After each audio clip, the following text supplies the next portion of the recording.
Começa agora o podcast Agro e Prosa com o jornalista Divino Ronaldo. Esse podcast tem por objetivo falar do agronegócio de um jeito descontraído, fácil e descomplicado. Com vocês, Divino Ronaldo e o Agro e Prosa.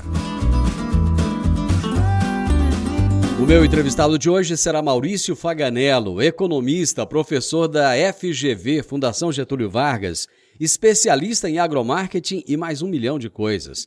E o tema da nossa entrevista será agronegócio, risco versus oportunidade.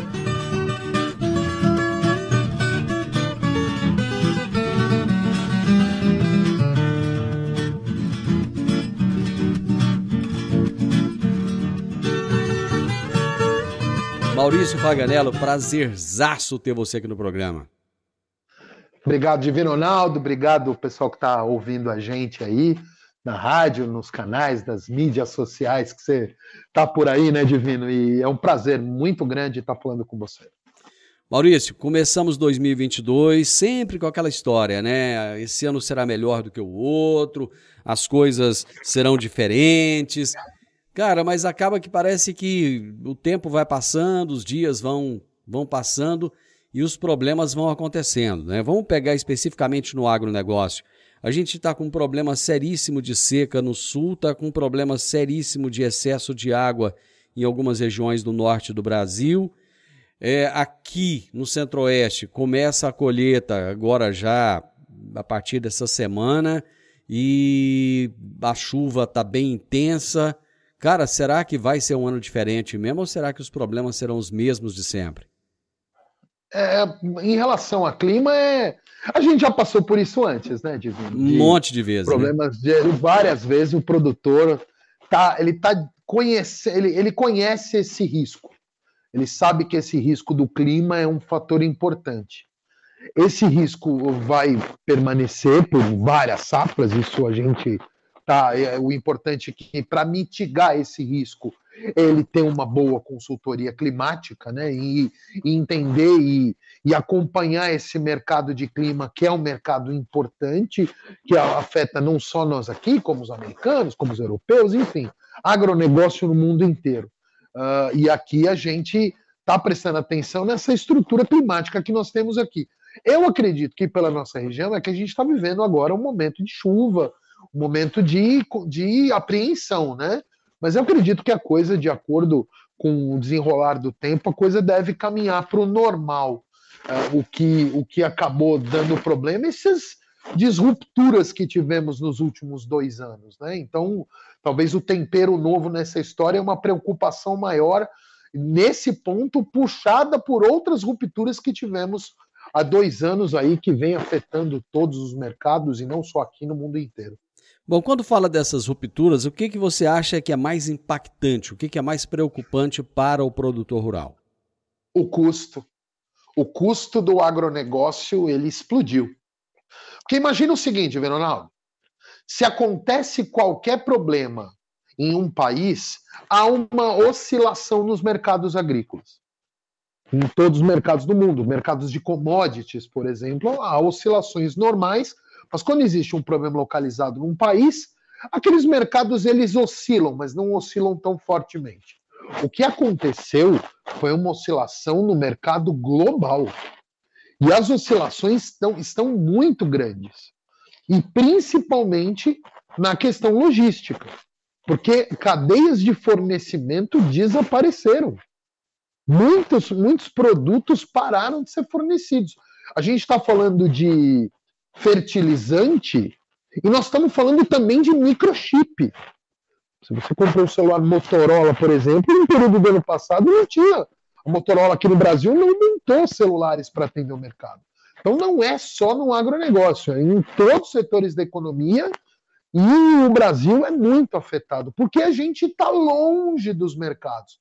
A gente tem que trazer produto majoritariamente da China, navegar por todos os oceanos para chegar até aqui, a gente produz aqui e navega por todos os oceanos para chegar lá nos mercados onde a gente entrega os nossos produtos, principalmente os commodities, entre eles os produtos agrícolas. os que a gente exporta para o mundo inteiro, em que a nossa balança comercial é muito positiva. Então, o que acontece? Se há oscilação nos mercados, há problemas de frete, há problemas logísticos, impacta na cara do agronegócio. E isso gerou problema muito sério, né? Pois é, e quando você fala em China, né, falando em riscos e oportunidades, a China ela traz as duas coisas, né? Ela traz o risco de ser aquele cliente que nós temos uma dependência muito grande dele, mas ao mesmo tempo é aquele cliente que nos traz a oportunidade de colocar vários produtos lá fora, né, e fazer com que nós fiquemos positivos, digamos assim, né? Quais são... A China ela traz mais riscos ou mais oportunidades para o Brasil? Ela traz risco e oportunidade no mesmo tamanho. Grandes, como ela é para o mercado global. Ela impacta positiva e negativamente no mesmo peso. Vamos falar de mercados distintos. Se China parar de comprar o produto brasileiro na quantidade que compra, ou como ela fez com carnes, por exemplo, em alguns momentos, a gente vê o impacto diretamente no mercado brasileiro. Tanto no mercado interno e, obviamente, no mercado externo. Por exemplo, a China teve problema de fornecimento de fertilizantes. Então, porque houve uma crise energética lá. Então, por conta da crise energética na China, empresas de fertilizantes não produziram o suficiente para atender os mercados globais. Então, e a gente consome, por exemplo, fertilizante, mais de 70% do consumo de fertilizante brasileiro vem de fora, até mais. Então, a gente tem muito vem da China.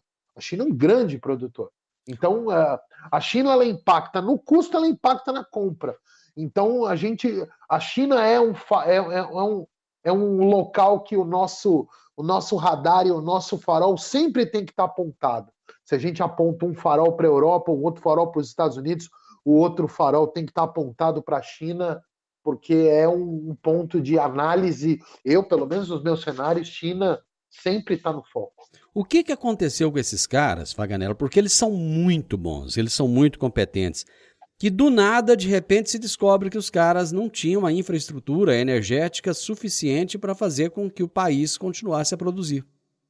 Eles cresceram muito rápido, Divino, e o crescimento deles, apesar de ser rápido e muitas vezes eles se ajustam, eles não estavam esperando também uma questão de pandemia. Então, o que aconteceu lá foi um choque interno proveniente de uma situação em que afetou o mundo inteiro. Então, todas essas oscilações, e por incrível que pareça, a gente fala, não, o custo chinês é o menor custo no mundo. O custo para eles aumentou também, o gás para eles aumentou. Para produzir, para produtos de carvão, queima de carvão, uso do gás, energia elétrica, tudo aumentou lá também. Então, aquela máxima que a gente tinha que produto chinês é mais barato, não é que não está barato, mas é menos barato do que era antes, porque o custo básico de produção deles também aumentou. E aí, a gente que compra produto deles, a gente vai acabar absorvendo esse preço de alguma forma. Então, é isso que a gente está sentindo aqui. Olha, os mercados estão voltando a funcionar e a gente estava vendo falta de produto, agora a gente está vendo um aumento de preço nos insumos, principalmente, e alguns deles que vêm da China, batendo na nossa porta e falou, opa, mas não era assim? Pois é, um ciclo, e aí eu digo, um ciclo terminou. A gente está no final de um ciclo e no início de um novo ciclo. Então é um ciclo em que a gente tem que ter mais cuidado para poder conseguir ter melhores resultados. E o agronegócio definitivamente está vendo um novo ciclo pela frente.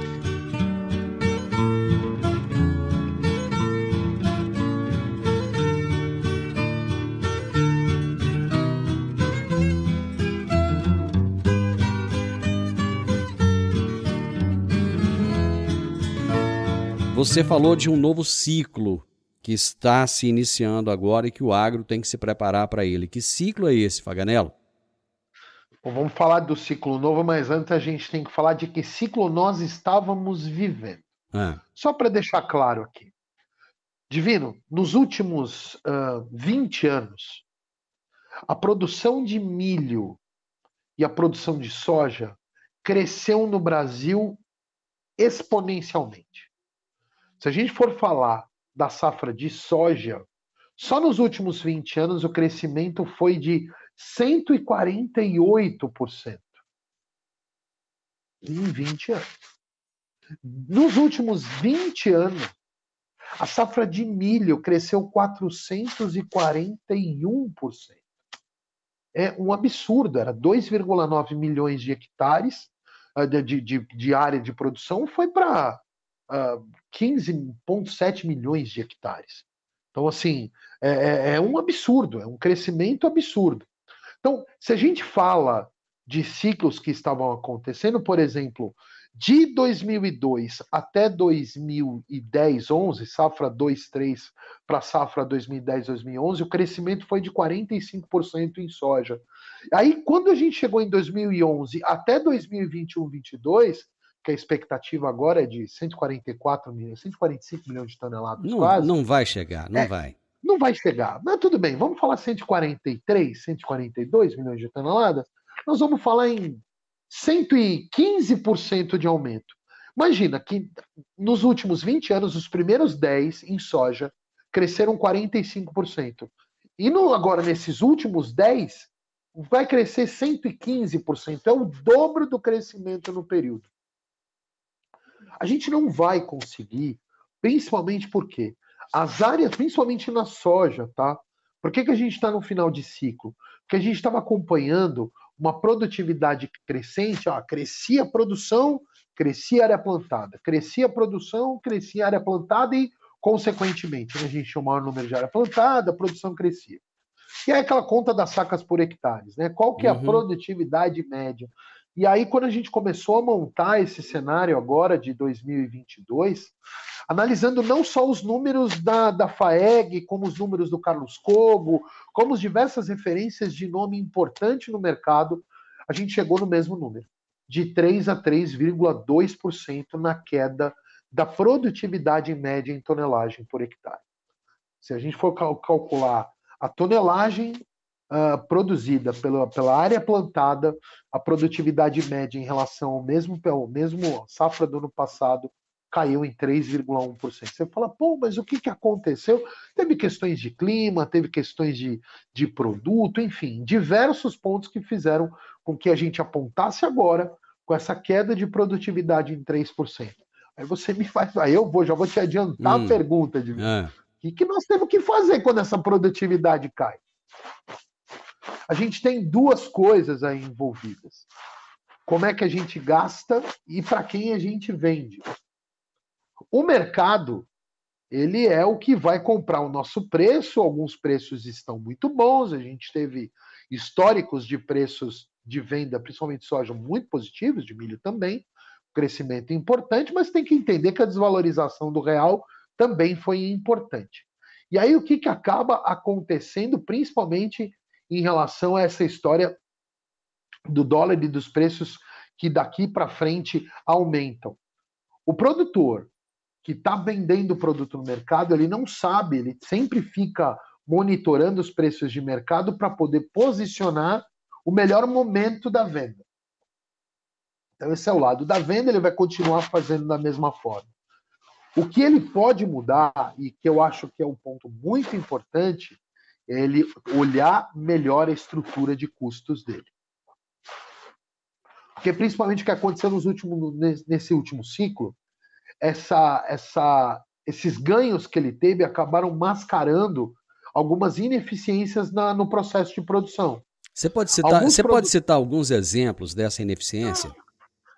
Ele estava ganhando muito dinheiro, por exemplo, e às vezes ele gastava um pouco mais na manutenção de equipamento. Não, está compensando aqui, eu vou gastar um pouquinho mais ali, está tudo certo. Ou fazendo teste na compra de um produto que ele não queria gastar muito tempo, de repente ele comprou aquele produto que não deu muito certo, que não acabou fazendo apostas erradas e o ganho acabou compensando a perda que ele eventualmente teve em alguns custos de produção, ou de repente ele acabou descontrolando alguns gastos porque ele deu na mão de uma pessoa e outra para administrar e aquela pessoa não administrou bem aqueles gastos no dia a dia da fazenda. Então, assim, pequenas coisinhas ao longo do dia a dia que acabam corroendo a margem dele na hora dele vender.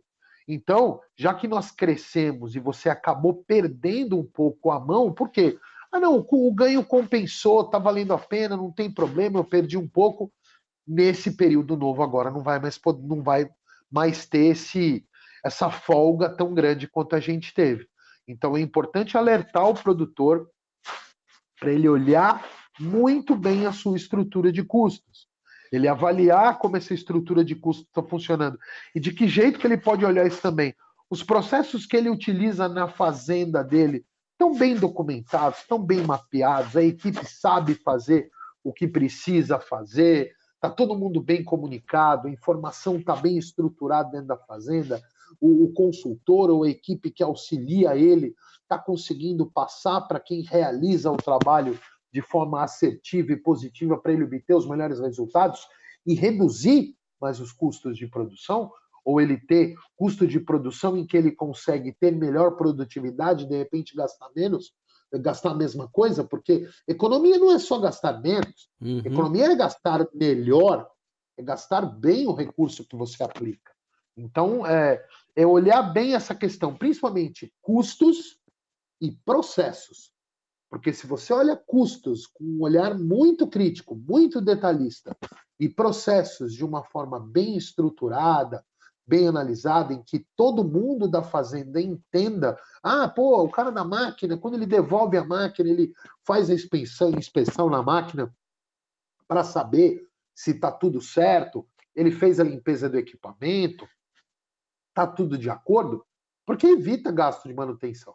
Então, esse é um dos pontos importantes aí que a gente tem que falar.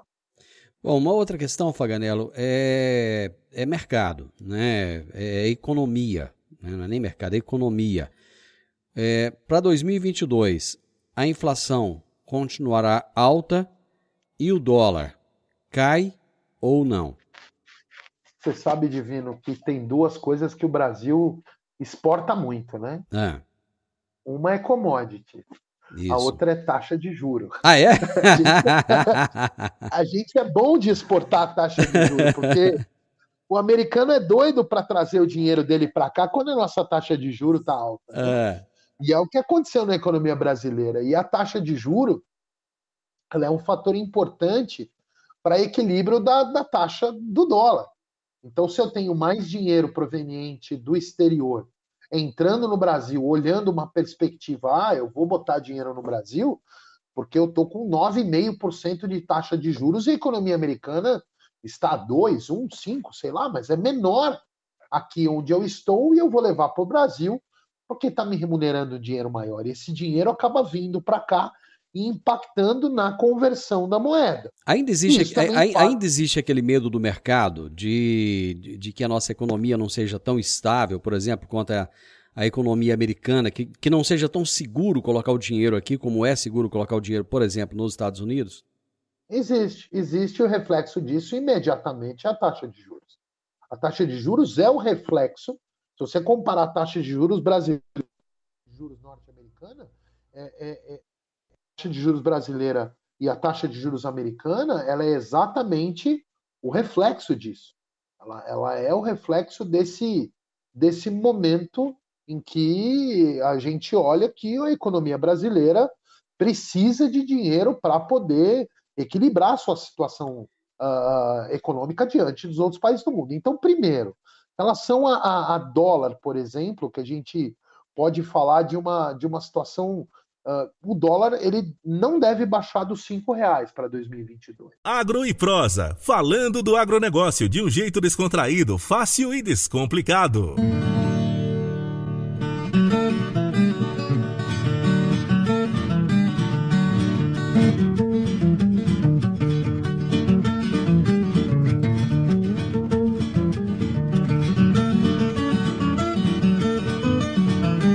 Maurício, falando então nessa sopa de números que você realmente é muito bom nisso, né? Antes do intervalo você falou que o dólar não deve baixar dos 5, o que para o agronegócio eu acho que é uma boa coisa, né? Porque o dólar muito baixo para o agro também não é essa maravilha toda, né? Não. O dólar deve oscilar até dezembro, ele deve chegar entre 5,25 e 5,35. Você fala, pô, mas vai chegar aos 4? Não vai. R$ 4 vai ser muito difícil. Talvez daqui, quando a economia brasileira estiver numa situação muito boa, a gente talvez chegue nos 4, que eu acho muito improvável.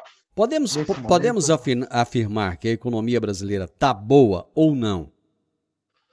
A economia brasileira está andando de lado. A economia brasileira não está bem, porque o agro está bem, mas outros setores da economia não estão ajudando a economia brasileira. A gente fala que a economia brasileira é indústria, comércio, serviços e o agronegócio. Mas a indústria, então, cara, de uma forma geral, a não ser na China, o mundo, eu costumo falar essa besteira, que eu tô falando besteira porque não é minha área, não é minha expertise, mas assim, a impressão que eu tenho, eu já repeti isso aqui várias vezes, é que o mundo, ele entregou nas mãos da China a sua indústria, né? Todos os países chegaram para a China e falaram assim, Tama, você vai cuidar da indústria.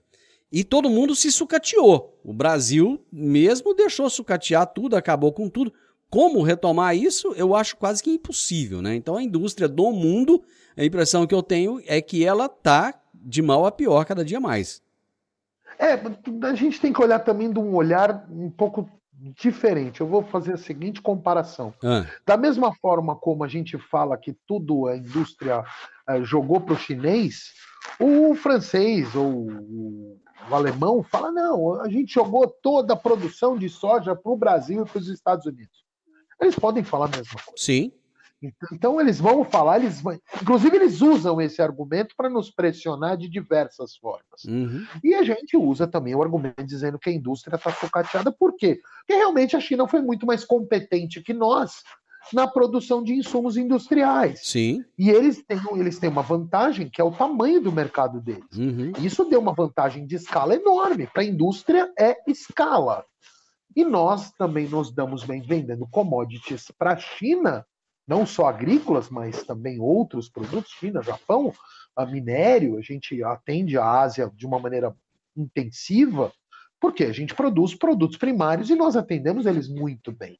Então, acho que assim, a gente fala da indústria é algo que o agro, até o Enio comentou aqui no seu programa uma vez, o agro cresce se a indústria cresce se o agro cresce. Exatamente. A gente não pode pensar no agro só crescendo, eu compartilho com ele da mesma filosofia. Eu acho que a gente tem que pensar, agora o desafio o agro está dando a sustentação, o que a gente tem que fazer para a indústria também fornecer insumos de tecnologia para nós aqui. Isso está acontecendo com inovação, com 5G, com internet, isso tem ajudado demais a inovação e a tecnologia no agronegócio brasileiro. E nós aqui no sudoeste goiano, a gente recebe isso de uma maneira muito intensiva, porque nós somos a região que tem as melhores produtividades de soja e milho do Brasil. Então, quer fazer negócio com soja e milho é aqui. Agora, tem dinheiro para esse mercado, para isso funcionar? Com o dinheiro, com o juro que hoje está em 9, 9,5, deve subir até maio para 11,5. Esse dinheiro que está rodando aí deve ficar mais caro. Eu acho, Divino, tem uma coisa muito importante para dizer. Durante os últimos 5 anos, a gente viu muito paraquedista entrar no agronegócio. Muita gente que não era do agro entrar aqui. Agora a gente vai ver um novo ciclo de gente sair do agro porque não entendia e não sabe como operar, porque agro é para quem entende, para quem gastou, para quem... A gente costuma dizer, né, no agro tem que fazer o trabalho. Tem que fazer o trabalho no agro mesmo, porque eu demorei 10 anos para entender o agro. 10 anos trabalhando todo dia para poder falar alguma coisa consistente dentro do agronegócio. E a gente olha assim, o Brasil vai crescer de uma maneira como cresceu até agora, iremos crescer, mas o nosso ritmo de crescimento não deve ser mais o mesmo que a gente cresceu antes. A gente chegou em níveis de crescimento muito fortes, mas a gente não deve crescer na mesma velocidade. Outra coisa, com o custo do dinheiro mais alto, para você ver a quantidade de empresas do ramo financeiro batendo na porta do agronegócio de Verde, ou de Jataí, ou do sudoeste goiano, é enorme. Todo mundo quer oferecer dinheiro para o produtor rural. Por quê? Porque sabe que o produtor rural trabalhou, surfou em ondas positivas financeiras. Sim. Só que os custos do agronegócio não permitem mais esse tipo de aventura. Não dá para você fazer teste mais. Os testes foram feitos, o mercado agora é conservador, é você olhar os teus custos, a tua produção. O mercado no médio e longo prazo ele tende a se autorregular, porque os preços de insumo vão crescer, mas não vão crescer como cresceram agora nesse último ciclo. Então, somente fertilizante, defensivo, a gente viu alguns produtos crescerem 100%, quase 200%. Isso não vai acontecer, não vai crescer muito forte. Os custos serão maiores, mas não serão. A gente não vai tomar a porrada na cara como houve nesse último ciclo. Os preços aumentaram demais. Vai aumentar, mas menos. Hoje, essa semana, agora, passada, saiu a inflação 10%, próxima inflação de 2021. Um número importante. É difícil você ver uma inflação do Brasil em 10%. Em 10% é global. A minha inflação, a do Divino, ela é muito maior do que 10%. A nossa inflação aqui, que reles normais aqui, beira os 20%, 15%, 20%. Gente. Então, e para o produtor rural está muito maior. A inflação do produtor rural foi enorme. Então, são pontos importantes. E quando acendeu a luz vermelha da produtividade, principalmente na soja, o milho, graças a Deus, a produtividade tende a ser muito boa em 2022. Existe uma previsão aí de aumento de 46% na produtividade do milho, mas na soja os números estão realmente despertando atenção e agora é a hora de olhar custo, analisar os riscos operacionais, analisar como trabalhar isso, e quem vende para o agronegócio tem que entender bem essa movimentação e entender que falar com o produtor rural não é da mesma forma que a gente falava 3, 4 anos atrás. É outra forma. Você tem o tempero da internet aí envolvido e que o produtor olha a internet e se ele não olha, ele pede para o filho olhar. Então, todo mundo está com a internet, todo mundo está conectado, está todo mundo antenado e aquela revenda que privilegia só o contato pessoal, ela tem que olhar também novas formas tanto de realizar o contato com o produtor, como ele oferecer soluções para o produtor. Ele tem que entender de que forma se relacionar com o produtor, porque o produtor não quer trabalhar com gente que não entende e não conhece o mercado. Então acaba sendo um alerta aí para o produtor, para quem vende para o produtor e para quem atua no agronegócio. Paganello, já estourei meu tempo. Cara, você deu um show aqui de informação. É por isso que eu acho que você precisa de vir aqui mais vezes, né? Apesar que eu vou falar uma... Gente, vocês que estão me ouvindo aí, vocês não sabem o sacrifício que é trazer esse homem aqui, porque ele é disputado. Paganello, brigadão, cara. Um grande abraço. E você está convidado a voltar outras vezes aqui, porque é sempre um show falar com você. Brigadão. Eu queria dar os parabéns para você pelo teu programa, Divino. Teu programa é um farol de referência no agronegócio brasileiro. Você é uma pessoa que tem uma capacidade de agregar pessoas fantásticas no mercado do agronegócio brasileiro. Eu me sinto lisonjeado em fazer parte desse hall seleto de amigos aí que eu tenho, o Divino também aqui e comigo, e acho que é recíproco isso, e a questão a gente tem sorte em ter o teu programa como um farol para a gente poder seguir os nossos caminhos. Parabéns, Divino, e obrigado pelo convite de novo. Você ouviu o podcast Agro e Prosa. Se gostou, compartilhe, recomende e nos siga nas diferentes plataformas de podcast.